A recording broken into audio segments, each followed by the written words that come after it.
ছোটোবেলা থেকেই সবসময় দেখতাম আম্মু ঈদ আসার প্রায় 2-3 দিন আগের থেকে এই সেমাইটা আর কি রান্না করে রাখতো।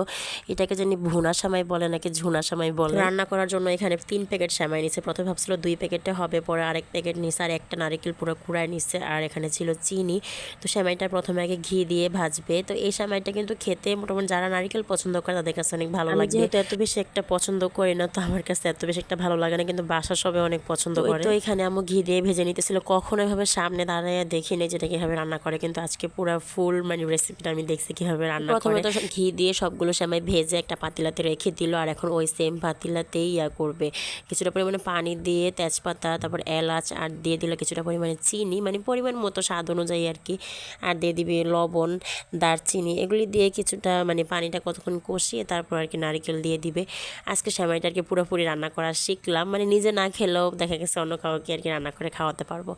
তো এখানে দিয়ে দিল নারিকেল, কিছুটা পরিমাণ নারিকেল এখানে দিবে, আর কিছুটা নারিকেল সেমাইয়ের উপরে আর কি দিবে। যখন সেমাইগুলো এখানে ঢেলে দিবে তখন আর কি দিবে। তো এই তো এখানে পানিটা ভালোভাবে ফুটে আসার পরে নারিকেলটা কষানোর পরে এখন এই তো সেমাইটা দিয়ে দিল। সেমাইটা দেওয়ার পরে এগুলি ভালোভাবে আর কি নাড়তে হয়। নাড়তে যে কষ্ট ভাই রে ভাই, আম্মা আমাকে বলো তুই একটু নাড়া দে। আমি তো নাড়াতে গিয়ে একবার আমার অবস্থা পুরো খারাপ হয়ে গেছে, মানে হাতটা অনেক ব্যথা হয়ে যায়। আর যেহেতু এগুলি একবার দলা পেকে যায় তখন আর কি হাতটা ব্যথা করে এগুলি ছাড়াতে। তো এই তো এখন আবার কিছুটা পরিমাণে নারিকেল উপরে দিয়ে দিল, মানে এই সেমাইয়ে যতটা নারিকেল দেওয়া যাবে ততটাই আর কি ভালো লাগে, খেতে মজা লাগে। আর এটা একবারে বেশি রান্না করে ফ্রিজে রেখে দিল, কিন্তু পরে ঠান্ডা ঠান্ডা খেতে ভালো লাগে। তো যাই হোক এখানে তো আমি এভাবে নেড়ে চেড়ে সেমাইটা রান্না করে নিতেছিল। আর এর মাঝে আমি আবার আমার 2 বাচ্চাকে গোসল করাইছি। এখন তো গরমের দিন প্রত্যেক দিন গোসল করাতে হয়।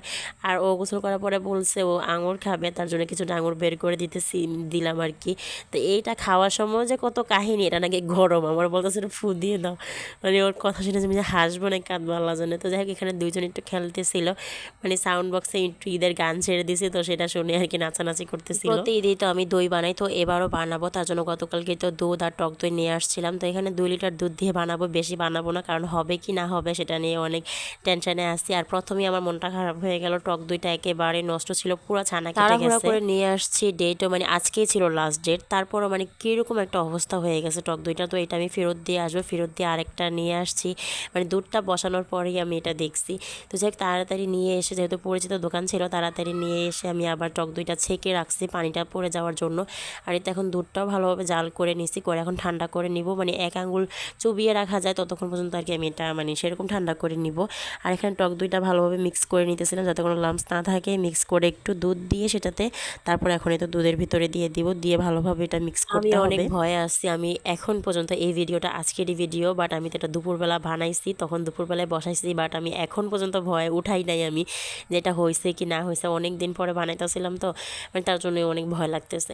তো যাক এটা আমি আলমারির ভিতরে এখন বসাবো, তার জন্য একটা পাতিলাতে তো এখন কম্বল নিয়ে মানে সনাতন পদ্ধতিতে আর কি আমি রেখে দিব এভাবে আলমারির ভিতরে। এটার উপর আমি আরেকটা কম্বল দিয়ে দিব, দিয়ে আজকে আমি এই আলমারিটা আর কি খুলবো না।